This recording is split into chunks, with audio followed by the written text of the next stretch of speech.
Welcome to Living the Reclaim Life podcast. I'm Denisha. We're glad you're here for conversations that revive hope, inspire healing, and encourage you to live a vibrant life with Christ. So grab a cup of coffee as we chat with today's guest. As we kick off today's episode, I want to share with you a little behind the scenes that is going on here at Reclaimed Story and, of course, this podcast, Living the Reclaimed Life. Since we started this ministry in 2019, God has been so faithful to bring amazing women forward to serve in this ministry. And friends, He's done it again. Today, I'm so excited to introduce to you Abbey Bailey. She is the newest member of the Reclaim Story team. And Abbey has a history of physical therapy, wellness, and most recently, she has worked in strategic communications and network advancement in both local and global ministries. She comes to us with a bachelor's of science, and she will be serving as our strategic communications coordinator with Reclaimed Story and also with Living the Reclaimed Life. And we are so excited to have Abbey on our team. So today, Valerie and Abbey are going to be discussing what do we do when loving others is hard? So we're excited for you to get to know Abbey a little bit more in this episode, and also that we can all learn a little more about how to love others when it's hard. Hello, Abbey. Good morning to you. Hello, Valerie. It's good to be here. Yes, I just met Abbey officially, I think, a few days ago. I think so. And I feel like I've known you forever. So, oh, that's sweet. Yeah. So that must mean that you're meant to be part of this team, right? Thank you. Yes, it's been good. Awesome. Well, Abbey, why don't you just tell us a little bit about yourself, if you'd like to, just a little bit about your family, and what's your favorite restaurant in Tucson? Ooh, that's a tough one. Okay. So yeah, my name's Abbey. Let's see. I've been here in Tucson since 2013. I am married. My husband, his name's Tyler, and we moved to Tucson because of his work. And then we have two amazing children. We have a 7-year-old boy, Mason, and a 4-year-old little wonderful, wild and free girl. Her name is McKenna. So yeah, we love being here in Tucson. And as far as my favorite restaurant, Yeah, because you're from Ohio, right? I'm from Ohio. Yeah. Yes, so meat and potatoes is my jam. Yes, that's my that's my first love. Yeah, yum. But let's see. The first thing that popped into my mind, because I love going to restaurants. That's one of our favorite things to do is like go on a date night and check out different restaurants. But Culinary Dropout is what popped in my mind. Okay. Just because, it's a fun place and you can get a variety of different food there. You can just hang out or you can play games. So it's just a fun place for sure. Good. Well, I wanted our audience to get to know you a little bit. Our topic for today, which we're going to be exploring, what do we do when loving others is hard? We've been talking the last few weeks about love, and especially we've kind of focused on how does love get distorted? And we've talked about, Denisha and I have talked about how a lot of it can start with how we view God. Yeah. And last week we talked about how the Bible says that God is love. And so if God is love, then he is what love is all about. And if we really want to understand what love is, we have to understand who God is. And so we thought, as we've been focusing a little bit on that vertical relationship, we're going to dive in today with our horizontal relationships, right? Because every single day we interact in some way with other people that can be hard to love. And so, Abbey, I want you to start us off this morning as you and I were talking right before the podcast. Why are people hard to love? Yeah. What can be some of the reasons that make people hard to love? Yeah. Would you like to share with us about your thoughts on that? Sure. Yeah. I first thought about how God made each of us so uniquely. And that is most of the time we would think of as like a really beautiful thing. But inherently with that, you're also going to have a lot of difficulties and complications and challenges because we are so different. So to me, I think that's one of the main reasons is our differences, whether it's a difference of opinion, different personalities, different backgrounds, or the families that we came from and the ways that we handled conflict and different things. There can be all kinds of things, just somebody challenging your status quo of what how you like to roll. Yeah. So yeah, I think that there's so many ways, just the simple fact that love is beautiful and God is love, but love is also complicated, you know, and I don't know that we can always fully understand and fully appreciate that about love. Yeah. Well, it's interesting what you said about the difference in backgrounds. I wanted to kind of talk about that because you said you're married and the audience knows I'm married. And my husband and I, in just a few short weeks, are celebrating 20 years of marriage. Congratulations. Thank you. And, we came from very different backgrounds. I shared in our podcast last week that I grew up in a Christian home. My husband came to faith later in life. That we have found as we've gone along in our marriage, that our background, our family background, can really influence how we show love to each other, how we handle conflict. I heard this phrase a while ago about marriage. Man, it really got me. And it's that marriage can be like a mirror. And that, so true. What that kind of means is that who you're married to and the things that you guys experience in life together, it's often going to reflect back to you.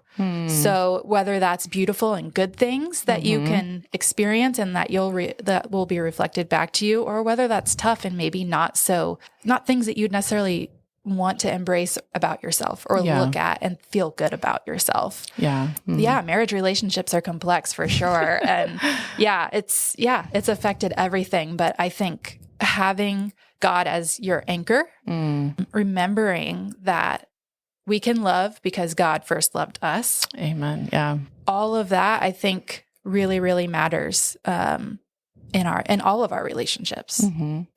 Yeah, you were talking about that mirror. I think another few mirrors I have in my house are my children.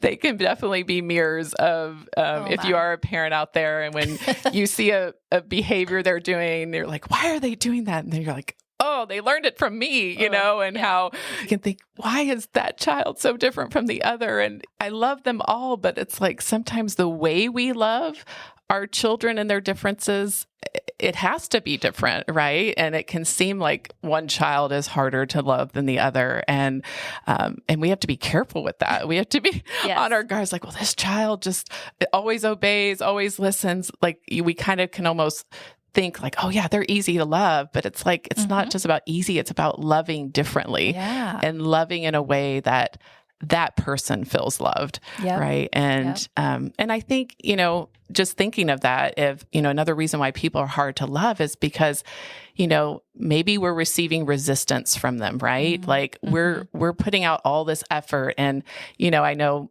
probably many of you are familiar with love languages, right? What are your love languages, Abby? Oh gosh. I think my top ones anyways are quality time. And I can't remember what my other top one is. That's my top one for sure. Quality time. And of course, my husband's is like completely opposite. It's physical affection, which is like my lowest. Yes. Isn't that interesting how God does that? That has a lot to do with putting others above ourselves. Like, how do we love people that receive love different from us? And I think that's another reason, right? Why people can be hard to love. We can, think it's them, right? There's something wrong with them. There's something I'm not, but really it's how they receive love. It's not wrong. It's different. And we have to learn, okay, I've learned that with my children. How does this child receive love? One child may want all the praise in the world. One child may just want quality time with you. I have one child that likes gifts. That can get a little expensive. But yeah, it's learning how other people feel loved. Don't you agree? Like that. Yeah. And that's a huge challenge because I think, well, at least in my experience, I guess I should say, is it's often not exactly the way that I would want to be shown love or the way that I naturally express love. Yeah. That can be tough to kind of take a step back and go, but you're thinking to yourself maybe, but I am loving you. I am showing you love. But to realize that maybe for that person, while they can see that you're caring for them, that maybe they're not actually really feeling the love from you in the way that they really desire to. Yeah. And if I was just thinking, if you're listening to this and you're like, what are love language? I know you can go online. I think Gary Chapman was the one that first wrote the book, but you can take a little test, and there's even tests for kids. So check that out for sure. Absolutely. If you're like, what are these love languages? But and just as we're talking about how, our love can be distorted, and how, like I said, we've talked about these reasons why people are hard to love, maybe their personality, background, the way they receive love. And speaking of your new role with Reclaim Story of handling our communications, how much do you think the social media, what we see out there on Facebook, Instagram, TV, how much of that do you think really influences how we're able to love each other well, love those horizontal relationships? That's a great question. Yeah. I think it's a very, it's like a hot topic right now, Sure.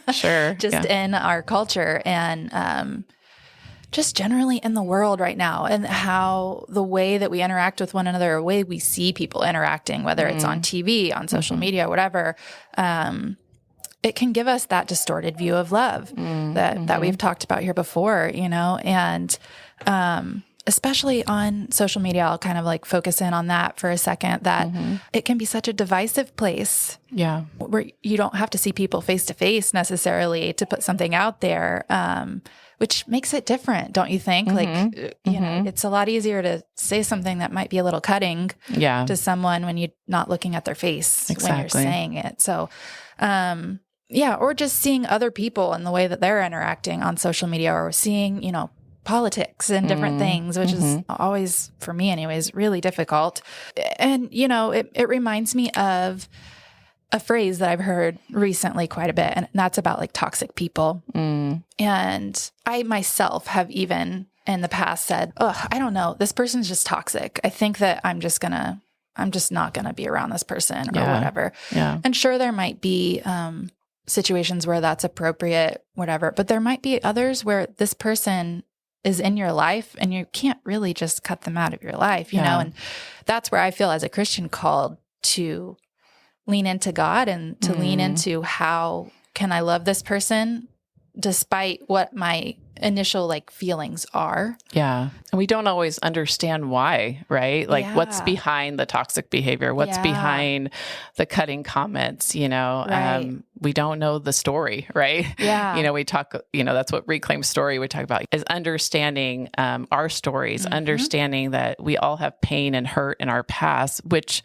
can distort our view of love and affect how we relate, to other people, and, what we put out there that maybe is not our real selves. Yeah. So. That's such a good reminder. Yeah. And just the encouragement there about remembering that everybody has a story, and only we know, only individuals are going to know really what their full story is. Yeah. So just, I think, always trying to hold that extra bit of compassion that, yes, you could say very factually that person's behavior towards you or their actions towards you were not kind. Yeah. But that doesn't necessarily mean that you should respond in the same way. Yeah. You don't fully know what's going on, and just carrying that bit of extra compassion with every person that you meet, whether digitally or in person. Sure. I love that compassion. And it makes me think of a lesson I learned along the way, even early in ministry, is that you can accept someone without approving their behavior. Yeah. We see that modeled so beautifully by Jesus, right? I mean, story after story. We've talked a little bit about this in the last few podcasts, like the woman at the well, which is one of my favorite stories, the Samaritan woman who had multiple husbands, was living with a man that wasn't her husband. And Jesus accepted her, but didn't leave her in that toxic behavior. That acceptance of her drew her to wanting to reclaim her story, right? And I think we're going to talk a little bit about boundaries. We want to be careful here. We're not saying that if there's some toxic people, some people, abusive relationships, hurt, we're not saying like, okay, just accept there are boundaries there. You do need to protect yourself. But like you said, the people that may have repetitive behaviors that continue to just be hurtful or be offensive, and just being able to say, okay, how can I accept this person? How can I show compassion? How can I see that they're made in God's image without necessarily approving? that behavior, approving that sin, and what that would make, how that would make a difference. Yeah. And I wonder, how could that make a difference if in the world we saw more of that? Because the cancel culture that is such a thing right now, just writing people off because of something that they did or said. And, not, again, just like you said before, not that there shouldn't be ramifications for our actions and our words. Yeah. But I don't know that there's anything that should cause us to just write people off. Yeah.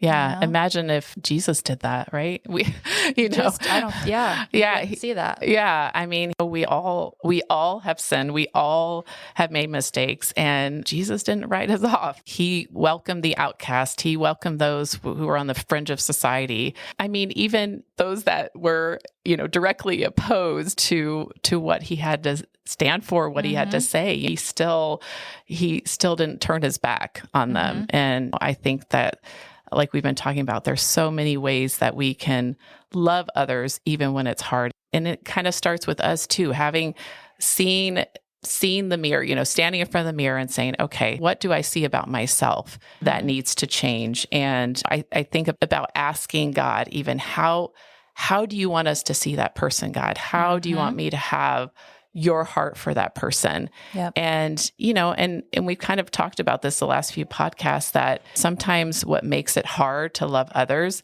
is because we are not receiving that love from God, that we aren't caring for ourselves. Love your neighbor as yourself. If we're struggling to love ourselves and to love who God made, how are we going to love others that are different from us? So, I do think that's a really good point, just in kind of remembering God first loved us, and that it's because of his love that we can extend love to other people. Yeah. And sometimes I think we do have to stop and reflect and think, like, why am I maybe feeling some unloving feelings or anger or whatever it might be? That's not a bad thing that you're feeling those things, but they're indicators that there's something there. There's something to go back to God and kind of explore, a little bit further. I just think that it's really important that no matter what we do, no matter what we're doing in our day to day, we're trying to approach our life with God as our anchor. That's been like a huge thing for me, particularly in this past year for some reason. I guess there could probably be a lot of different contributing factors. But it's just been a really good reminder for me that if anything is feeling off in my life, like I need to go back and kind of reevaluate my relationship with God first. Yeah, sure. Because it's just from that I'm going to have and be able to have relationship with others. Yeah. Well, and, we are, as the Bible says, people will know that we belong to God by our love. God over and over, he's commanded us. I know that can seem like a strong word, but he has created us to love. Yep. He has created us to love others. He's called us to love. It really is an act of obedience to God by loving others, and not that we should do it. Okay, I need to go love this person.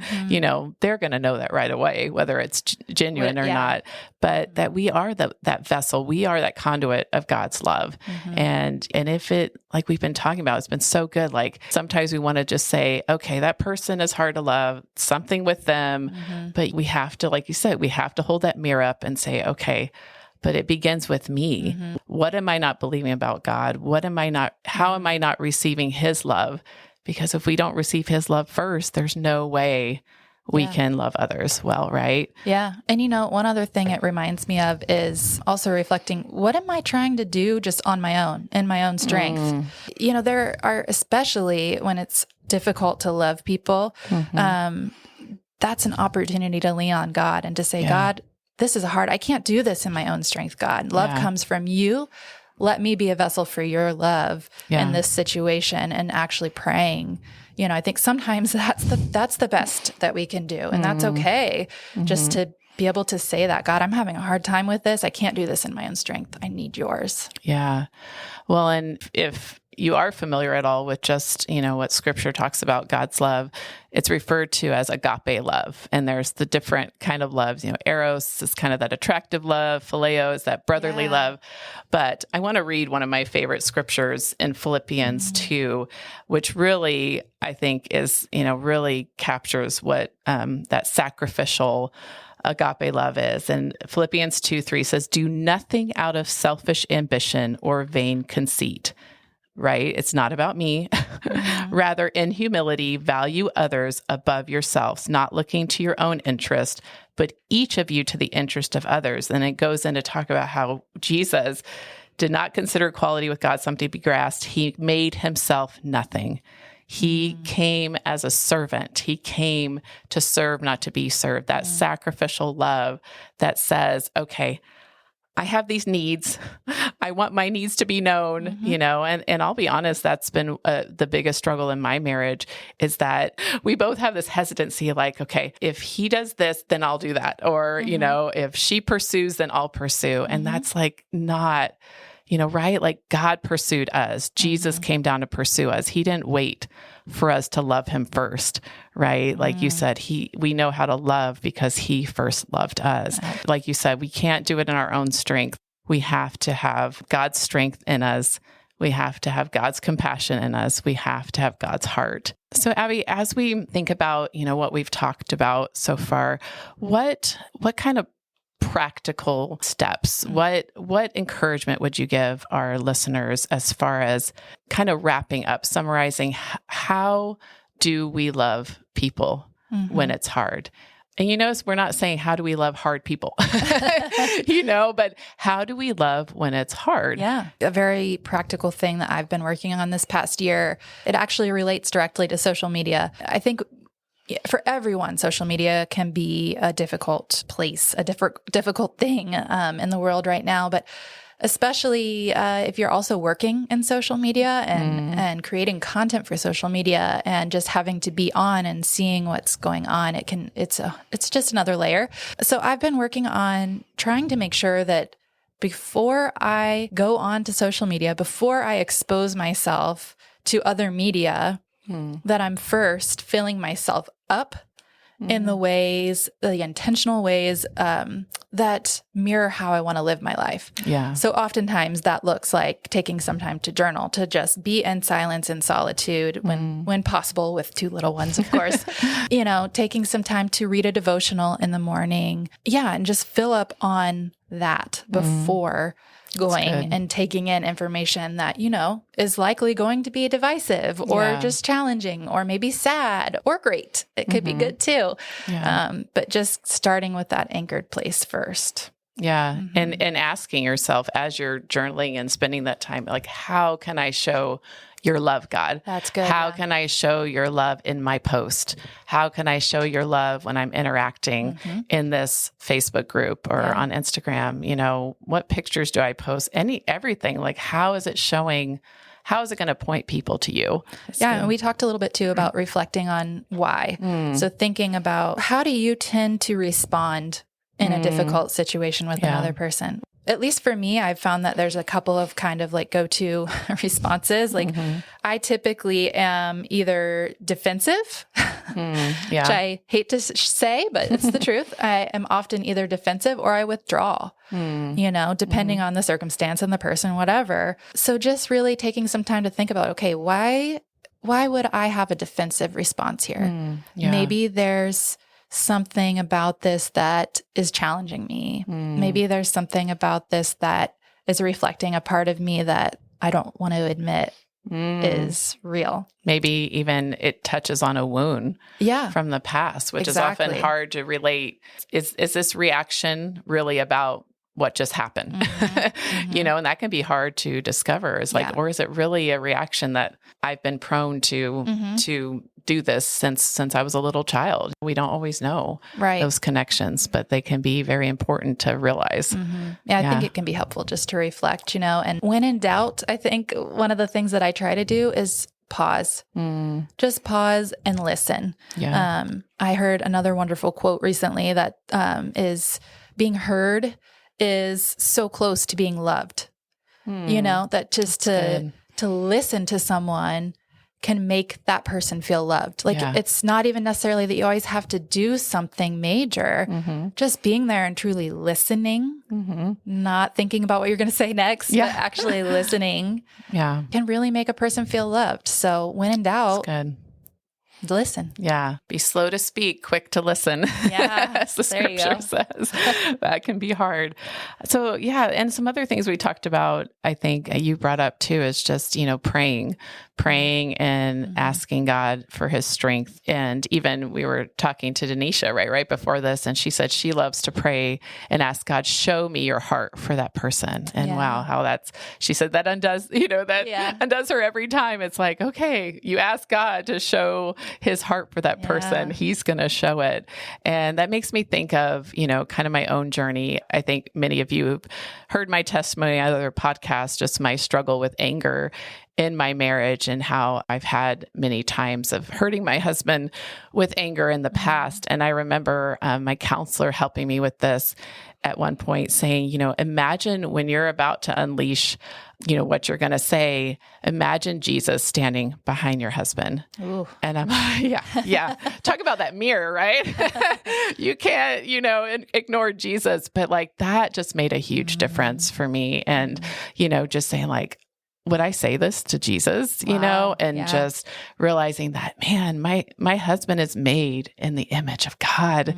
And, that just kind of convicts you. It's like, why would I say that to somebody that's made in God's image? And if Jesus is standing right there. Yeah. So that has made a huge, difference. But I wanted, to kind of reflect back again on boundaries. How is setting boundaries, Abby, what do you think? Like, how is setting boundaries a good practical step, with, like you mentioned, those toxic people or the people that kind of have those repetitive, hurtful behaviors? How can boundaries be a good practical step? Yeah. Yeah. I think sometimes boundaries also can equal love. Yeah, sure. Both for yourself and for the other person. But, one example I could think of is kind of a boundary for me with a certain relationship is kind of reframing my expectations of that relationship. Yeah.